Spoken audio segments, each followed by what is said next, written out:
Good afternoon, everybody. It's straight up 12 o'clock. Welcome to Wednesday Wisdom Live on Facebook. My name is Marty Forrest. My website is helloextraordinarylife.com.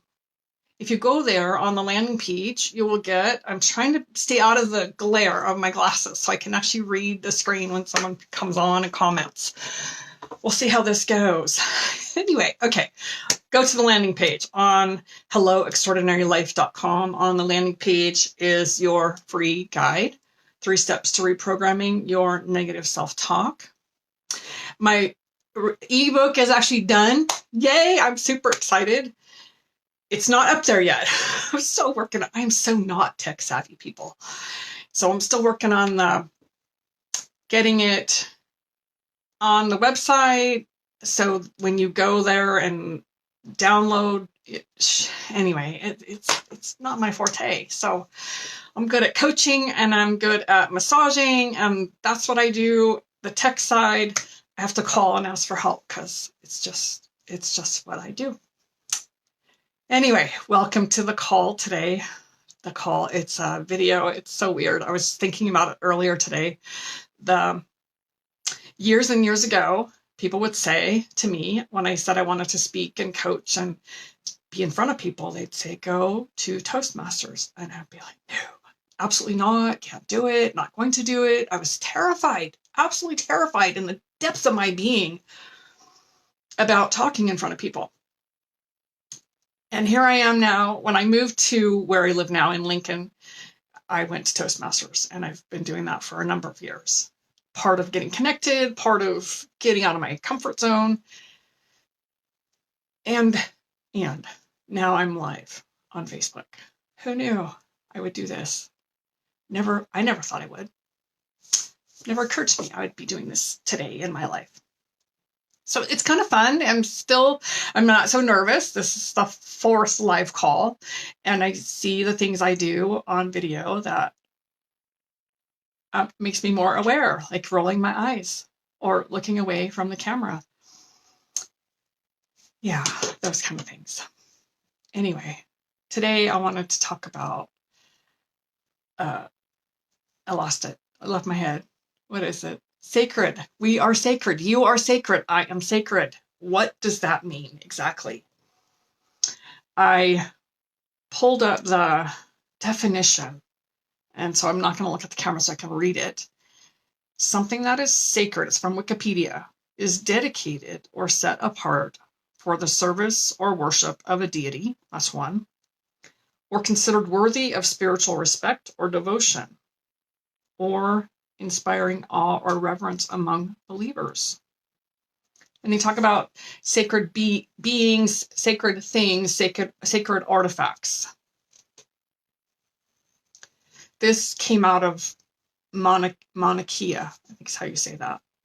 The dormant volcano in Hawaii, sacred ground to the Hawaiians and those that be, the powers that be, whoever they are, want to build the largest telescope, biggest, tallest telescope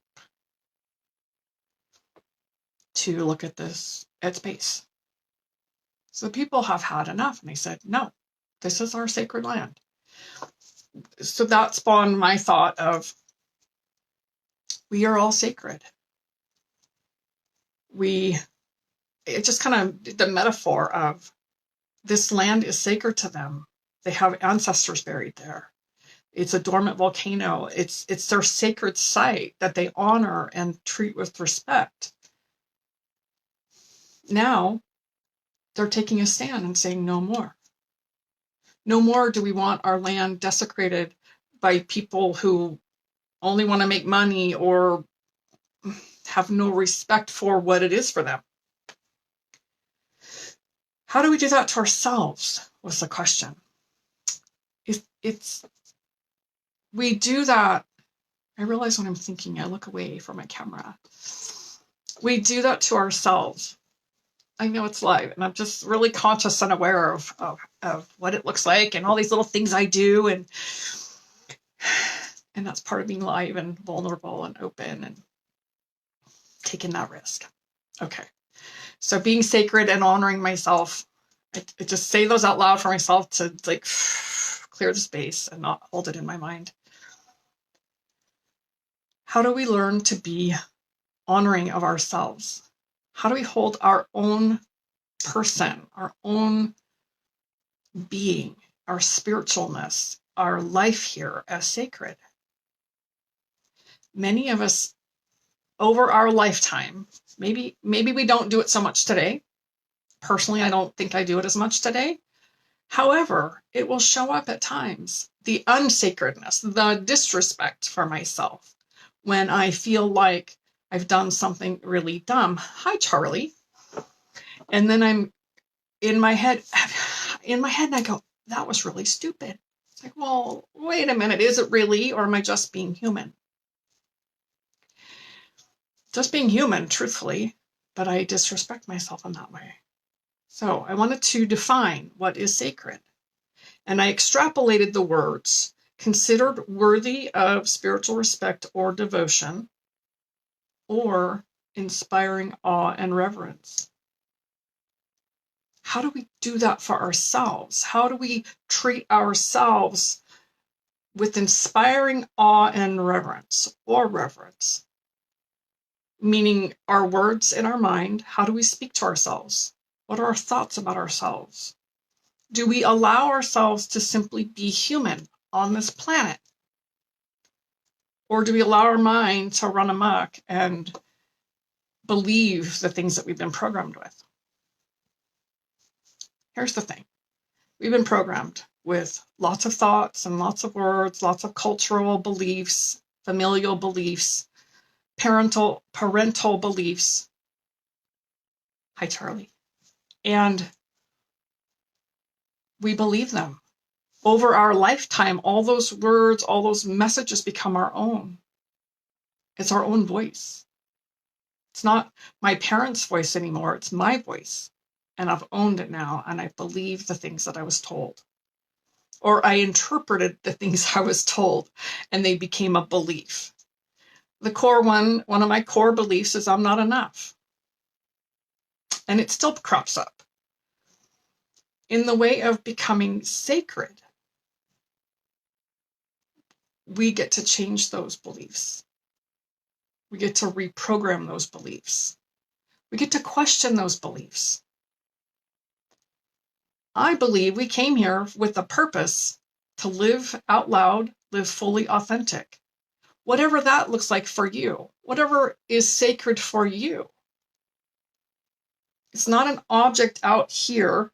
I'm looking for something. Oh, here I have a crystal. It's not, I could hold it as sacred. I can honor it as sacred, but it's a thing that I treat with respect because it helps me in my own healing or whatever I make that mean. We get to learn now to overlay that. If I'm willing to treat you with respect and other things with respect, how do I overlay that into my own life and be respectful and hold myself in that sacred space? We have ceremony a lot. We do prayer ceremonies. And I attempt in my life to carry that sacred ceremony everywhere. Every step, every thought is a prayer, or every thing that I do, I look to, and it's not always conscious. I'm not always in that conscious place of that.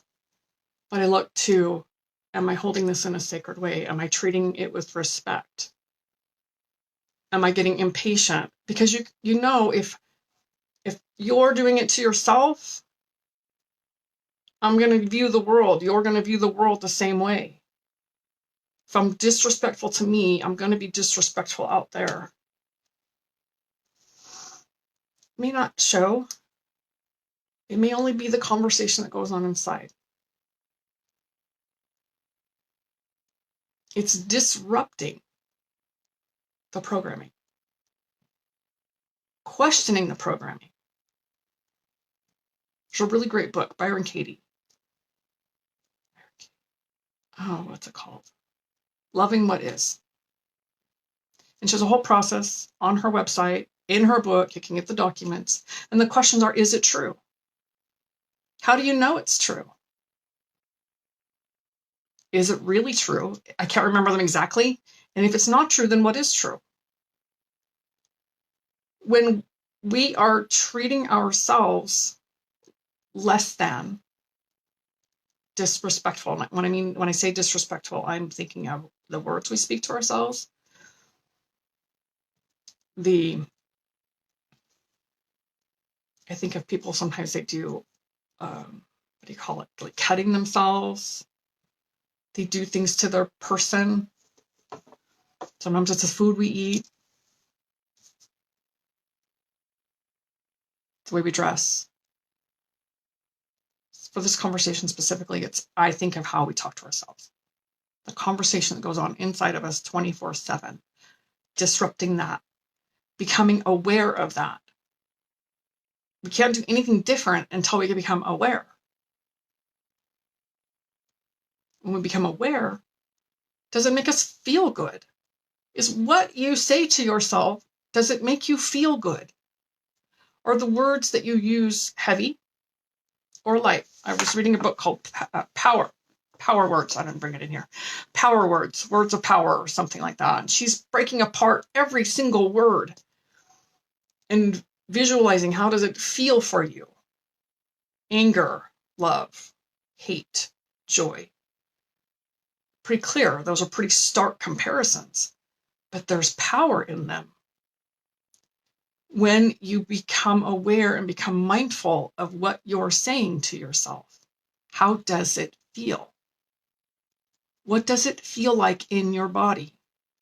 When I'm saying I'm being stupid, that doesn't feel very good. Or what an idiot you are when I do something that I think is somebody else is judging. Most people don't care. Too busy thinking about themselves.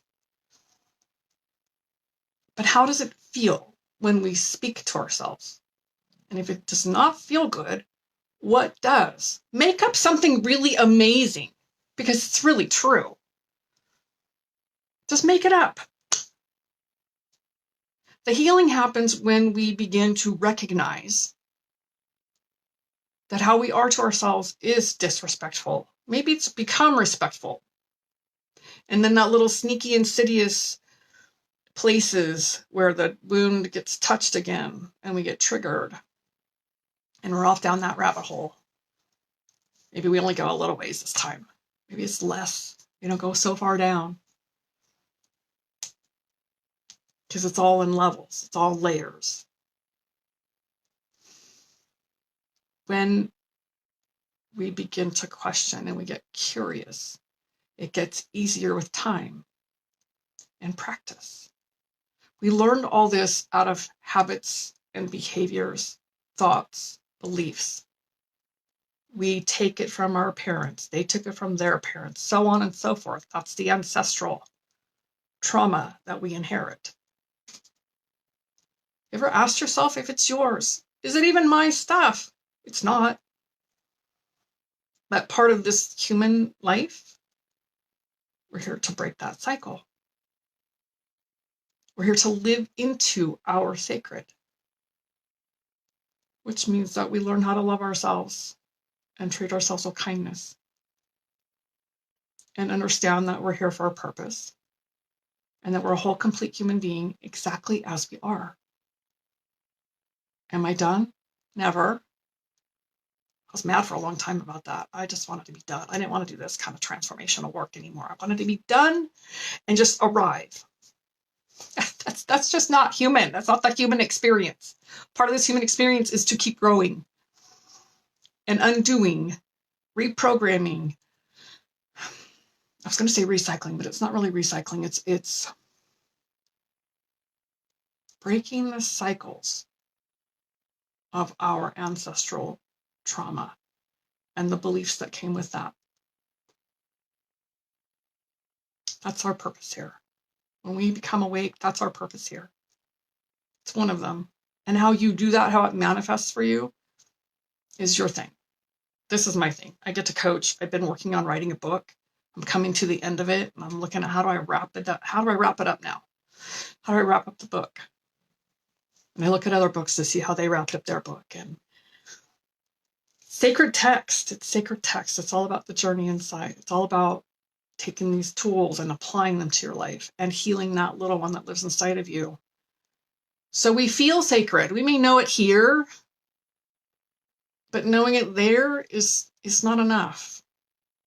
Hi Lisa, I can think it all day long, but if I don't get it I call it in my bones. If I don't get it in my bones and I don't get it into my heart and the depth of my being, it's just conceptual.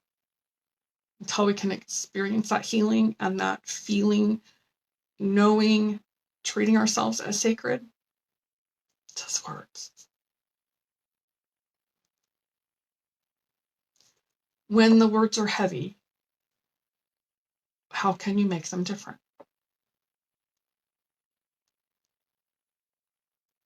What can you say different to yourself?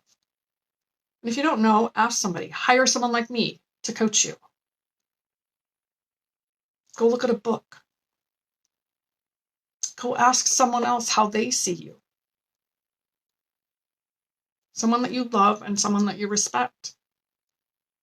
Someone that will tell you the truth. Someone told me some time ago, what I see in you must be present in me.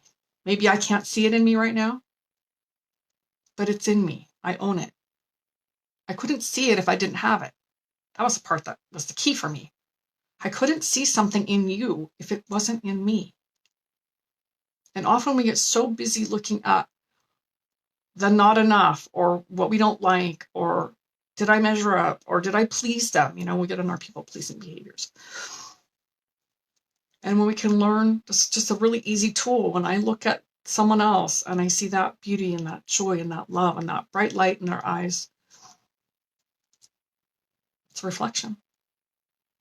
It's a reflection back to me of what's in me, and it reminds me when I don't feel like that. It reminds me that it's in me too. That beautiful, sacred being is in me.